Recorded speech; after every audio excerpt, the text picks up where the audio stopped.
नमस्कार। मैं डॉक्टर अशोक त्रिपाठी आपका स्वागत करता हूं आपके अपने channel history culture and research methodology पे। मित्रों, इधर मैंने चीन और जापान के ऊपर कुछ वीडियोस डाले थे।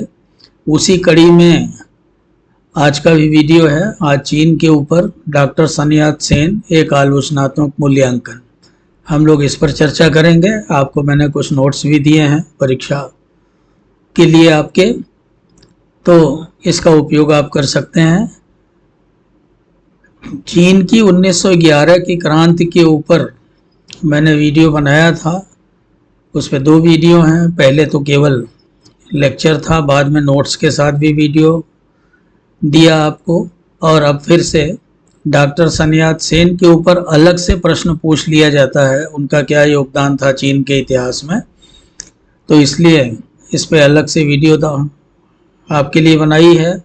बहुत सारे विद्यार्थी जो एमए में कहीं कहीं हिस्ट्री ऑफ फार ईस्ट पढ़ाया जाता है, उनको भी फ़ायदा करेगा, या जो विश्व इतिहास पढ़ते हैं उनके लिए लाभदायक है। साथ ही साथ जो आईएएस और पीसीएस वगैरह की परीक्षा में इतिहास विषय रखते हैं, तो उसमें विश्व इतिहास के सिलेबस में ये सब टॉपिक्स हैं, तो वहाँ भी आपके लिए फ़ायदेमंद होगा।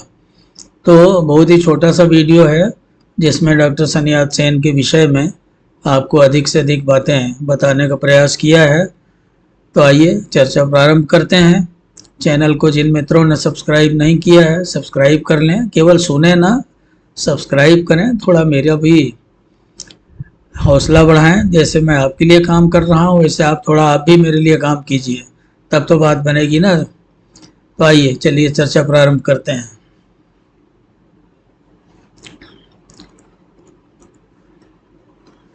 देखिए, आज मैं एक द इकोनमिस्ट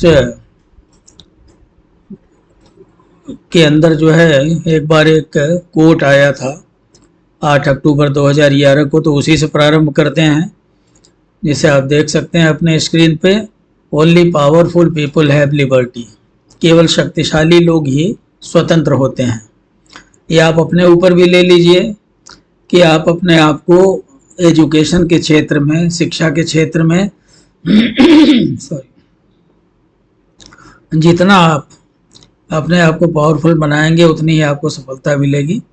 हालांकि ये बात दूसरे अर्थों में कही गई है। चीन में जो 1911 में क्रांति हुई थी, उसके संदर्भ में ये बात कही गई है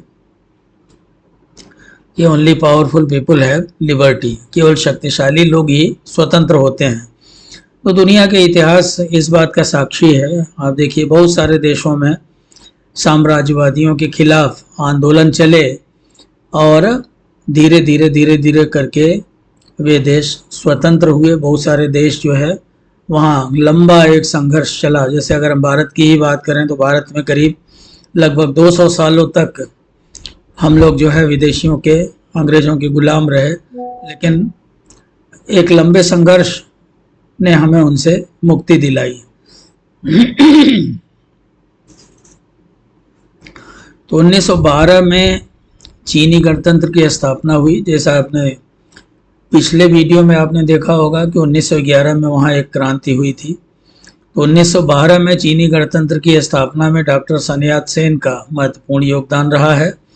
वो चीनी गणतंत्र के संस्थापक कहे जाते हैं। उनका जन्म 12 नवंबर 1866 को हुआ। 1878 में उन्होंने ईसाई धर्म ग्रहण कर लिया और 1884 तक मिशनरी स्कूल में शिक्षा प्राप्त की। मिशनरी स्कूल में ही उन्हें पश्चिमी विचारों और आदर्शों का ज्ञान हुआ।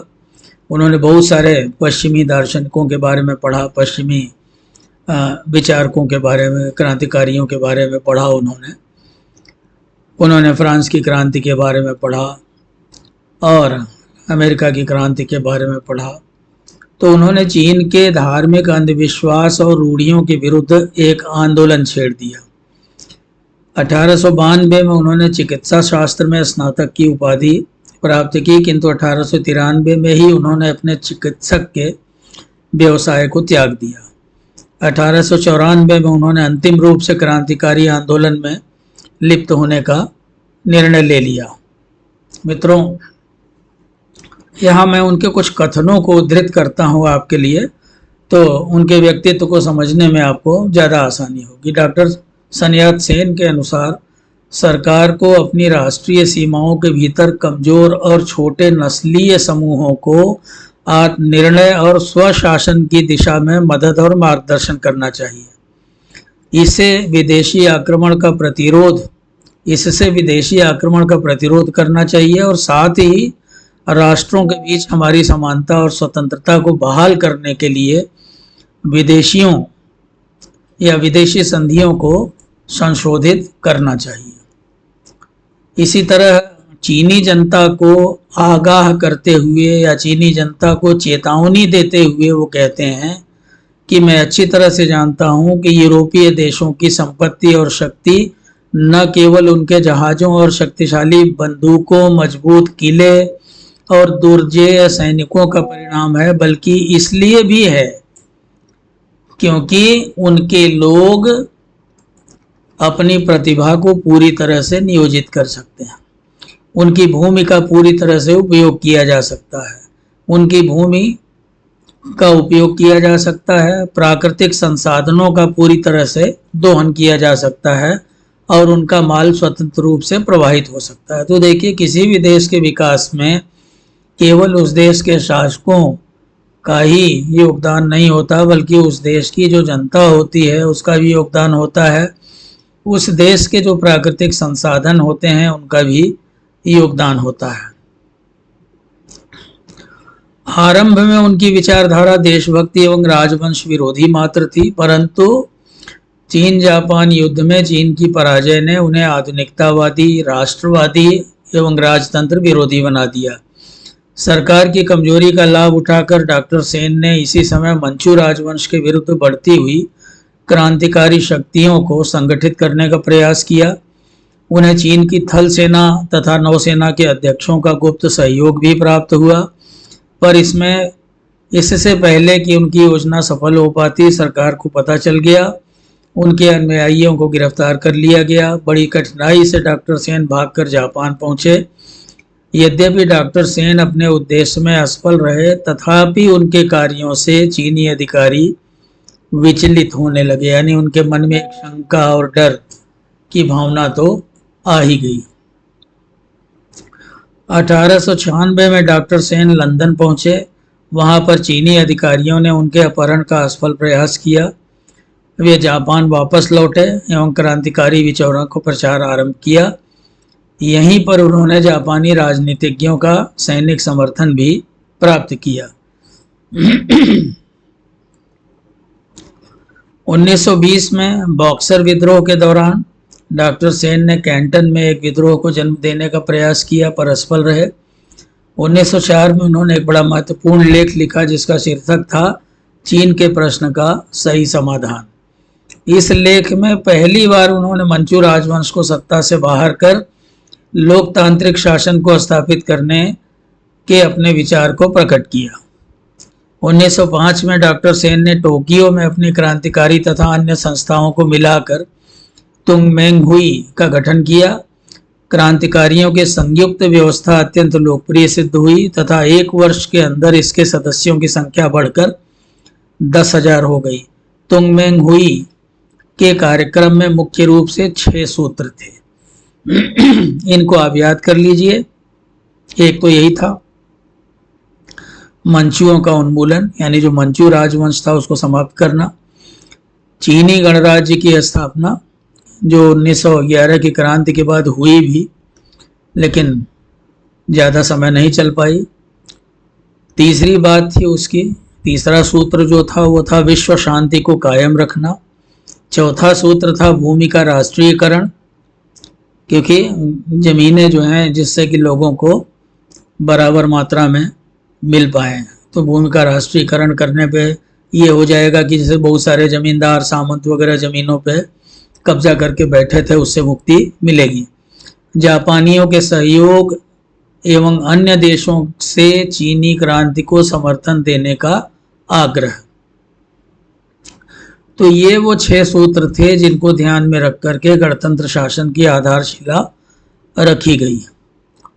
सन 1905 में डॉक्टर सेन ने ब्रसेल्स में विद्यार्थियों की एक सभा के सामने अपने 3 क्रांतिकारी सिद्धांतों की घोषणा की। इन सिद्धांतों की तुलना हम अमेरिका के भूतपूर्व राष्ट्रपति अब्राहम लिंकन के सिद्धांतों से कर सकते हैं।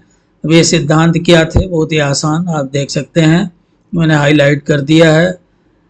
राष्ट्रीयता, लोकतंत्र एवं जनता की आजीविका अथवा सामाजिक न्याय का सिद्धांत। सामाजिक न्याय क्या होता है आपको पता है? सामाजिक न्याय ये है कि कोई भी व्यक्ति जो है वो रोटी, कपड़ा, मकान, शिक्षा, स्वास्थ्य जैसी बुनियादी सुविधाओं से वंचित न हो।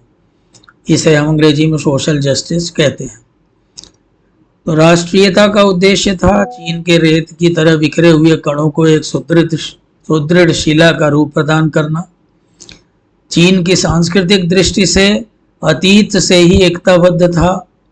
चीन सांस्कृतिक दृष्टि से अतीत काल से ही यानी प्राचीन काल से ही एकताबद्ध था। इस एकता को राजनीतिक क्षेत्र में भी प्रतिष्ठित करना था। सत्ता के विकास द्वारा सांस्कृतिक समाज को राजनीतिक राज्य बनाना ही उनकी दृष्टि में राष्ट्रीयता थी। मंचू राजवंश का पतन हो जाने पर इस एकता परक पक्ष पर विशेष ध्यान दिया जाने लगा।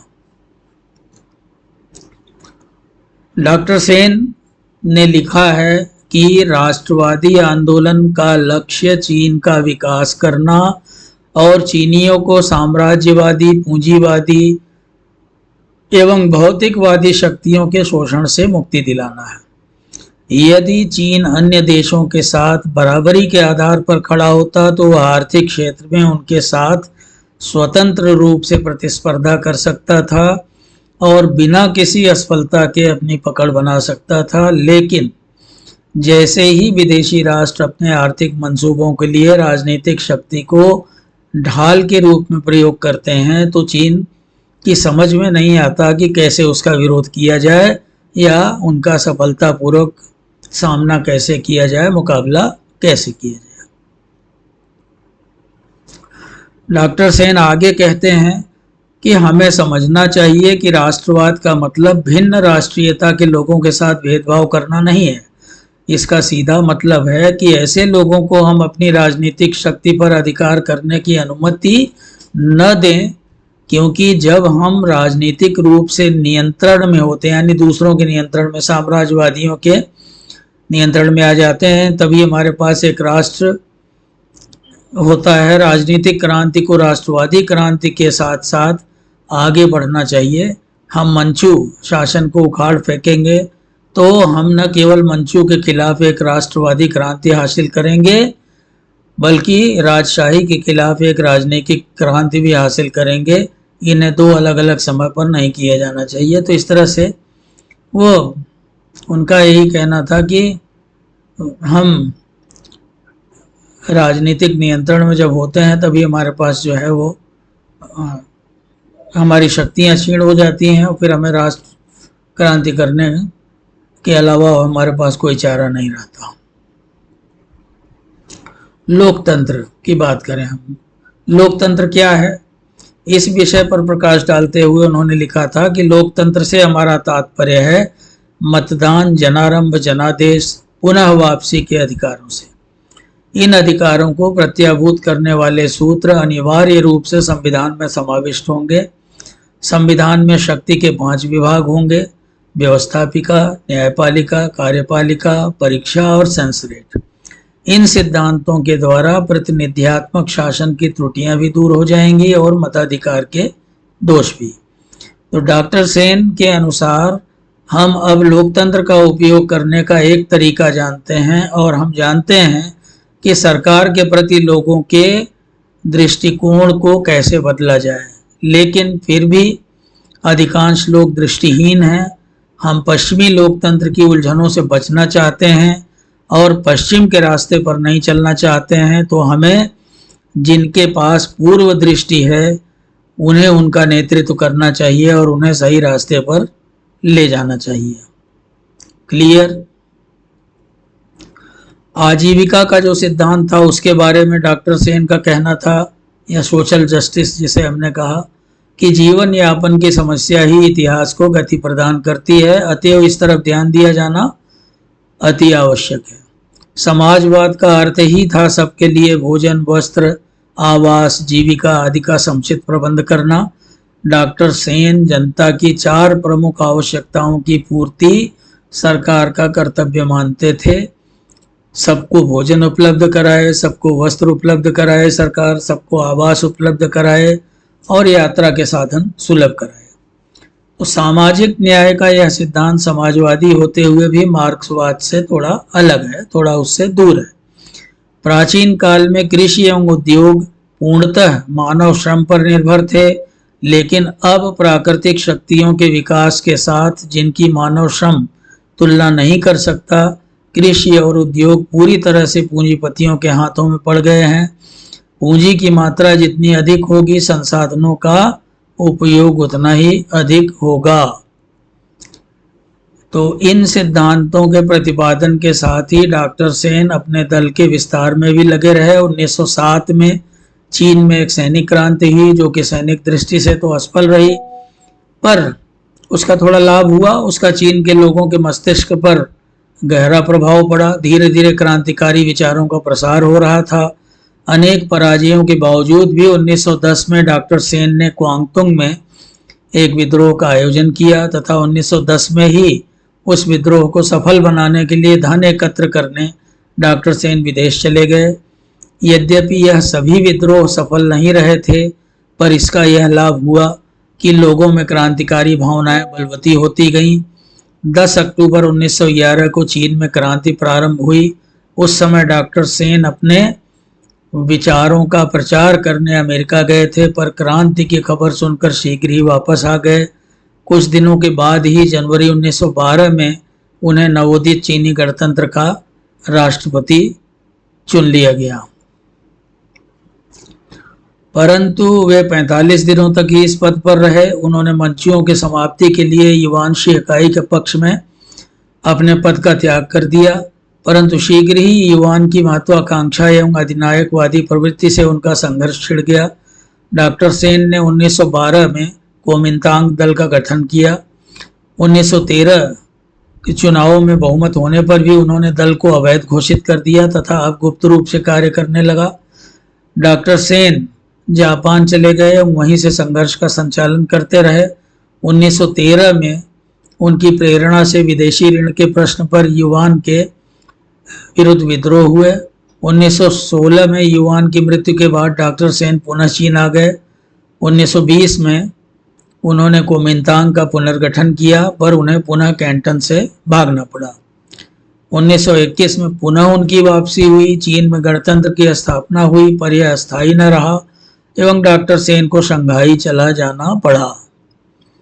1922 में उनकी भेंट सोवियत प्रतिनिधि एडॉल्फ जाफे से हुई। देखिए, यहाँ से उनके जीवन में परिवर्तन आता है। 1923 के अंत में पश्चिमी यूरोपीय राष्ट्रों की ओर से निराश होकर डॉक्टर सेन ने रूस से सहयोग की नीति पर चलना प्रारंभ किया।